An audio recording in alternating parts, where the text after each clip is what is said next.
What's going on, guys? This is VinylicPuma, back with another Fallout 76 video for the new year, and while I guess this is a fairly old topic at this point, I never really took the opportunity to talk about it and give you guys my thoughts on it. Plus, I feel I've been seeing some rumblings about the entire situation crop back up again, and I figured I would address and give my own thoughts on the entire situation. For those of you that aren't in the know, the Fallout 76 subreddit made a post about a week ago saying that YouTubers were hurting or harming the game. Obviously, a lot of people took issue with this, plenty of YouTubers responded to it all, and here I am talking about this whole situation with you all today. Hopefully, and by the end of this video, I can convince some of you that may feel differently from me that the entire situation surrounding this game is not the fault of YouTubers, the Fallout subreddit, or even angry/disgruntled fans. The fact is, no YouTuber, fan, or whoever else is responsible for the multitude of poor decisions revolving around Fallout 76. For example, no single YouTuber decided that Fallout 76 should have been multiplayer as opposed to single player, that Fallout 76 should have significantly less developed NPCs, that nylon bags would be shipped instead of the advertised canvas ones for the Power Armor Edition, and also the initial decision to get modders to write letters explaining why cheating is bad.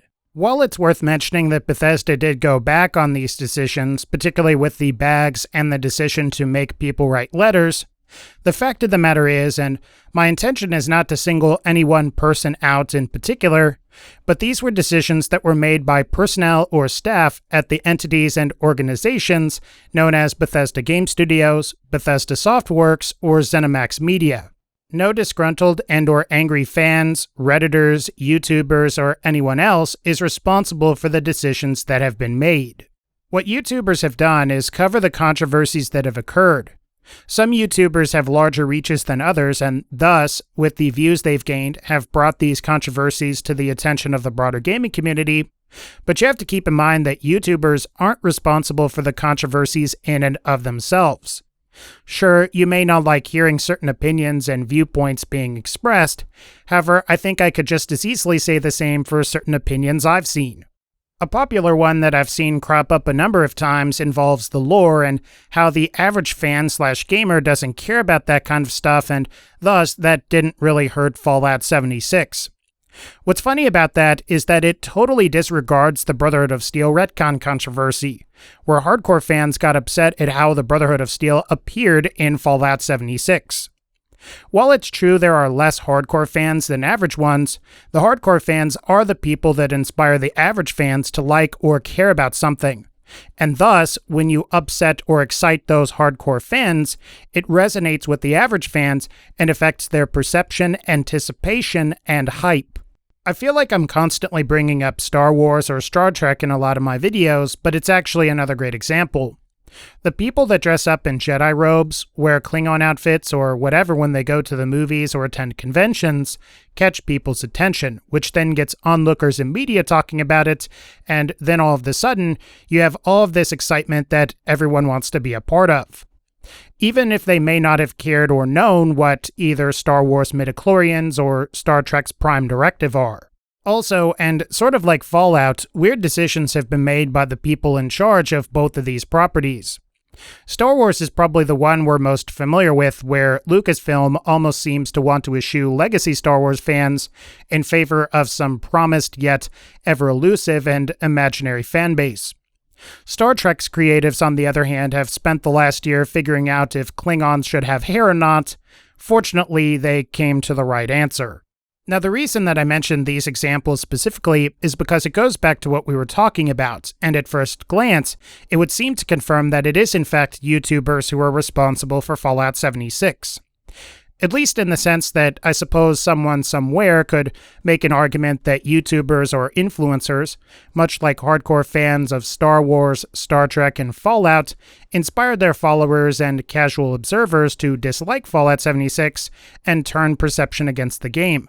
From a marketing perspective, it is worth considering that influencer marketing, which has become in vogue as social media has become more popular, is often used to help promote brands and companies along with their products as a means of emulating the very phenomenon that I discussed earlier. where passionate fans take it upon themselves to dress up while attending conventions and indirectly inspiring others' curiosity. We could even go a little bit further with this and point out the fact that many gaming YouTubers and influencers you see today were much like the aforementioned hardcore fans at one point. The difference being that due to their desire to share their thoughts, knowledge, and insight with others, they've garnered a following of people that are interested in what they have to say on a given topic or subject. The flaw with this viewpoint, however, is while YouTubers have the ability to influence or inspire others, the crux of this issue has always been with the majority of hardcore fans and the reception to both Fallout 76 and Bethesda/ZeniMax's recent behavior. The whole backlash to this game from the time it was teased and revealed has been grassroots. In other words, it's mostly been just regular people and fans that were angry about something of merit, and everyone else has just been reacting to and talking about it for the past 6 or 7 months. If you have your doubts about that, consider there have been YouTubers around for years that have been very critical of Bethesda game studios, and while they've inspired some to have a more critical opinion of the developer and their games, this never really materialized on a larger scale like we're seeing with Fallout 76. Even in the case of Fallout 4, where many complained about the changes to dialogue and the loss of RPG mechanics, which are very valid criticisms by the way, those issues never really incited the level of backlash we're seeing now. And I think that's primarily because otherwise, Fallout 4 was a pretty fun game that was more like what the fanbase wanted. With all of this in mind, what I think would be terrifying is if no Fallout fans got upset or spoke up against any of the myriads of problems with Fallout 76. While I don't think there's anything necessarily wrong with liking parts or aspects of Fallout 76, as something like the world design comes to mind for me personally, what I do take issue with are people that are trying to say that fans, YouTubers, Redditors, or whoever are to blame for the game's issues and poor reception when it is truly the result of decisions being made by other people. I suppose to further emphasize the point I've been trying to make this entire video, I'll just ask a few questions. Are fans responsible for the initial decision to make modders write an essay about how cheating is wrong? Are Redditors to blame for the state that Fallout 76 was in at launch and its current lack of content? And finally, are YouTubers responsible for the bizarre and aloof lore changes that were made concerning the Brotherhood of Steel? I may be a YouTuber and possess some level of ability to influence others, but I couldn't have possibly been the reason behind any of those things. I don't control the pricing of the microtransactions. I don't have a say when it comes to what does and what doesn't appear in-game, and I also don't have any control over the Fallout franchise. But by the same token, am I supposed to just sit down, accept, and be quiet when bad or lousy things happen? And beyond me, are fans supposed to just adopt the attitude that they're being graced with a new Fallout game and that they should be lucky they even got it? That seems like a pretty terrifying viewpoint that I don't think any reasonable person would be willing to accept. Before I go here, I'll conclude with this. The only person or people that can save Fallout at this point are Bethesda/ZeniMax.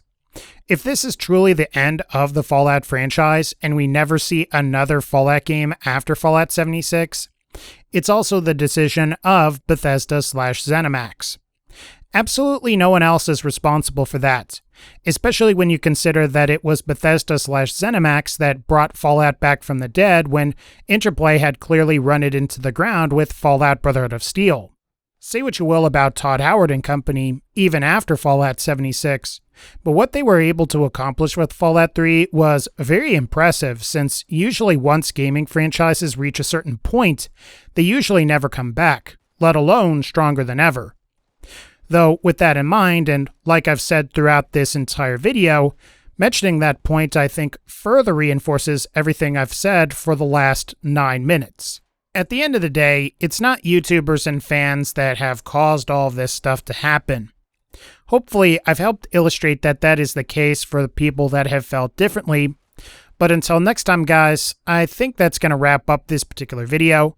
If you liked this video, feel free to leave a like. Click the bell so you can be notified when I upload more videos, and as always, and again, thank you all so much for supporting this channel. Take care, and I'll see you all in the next one.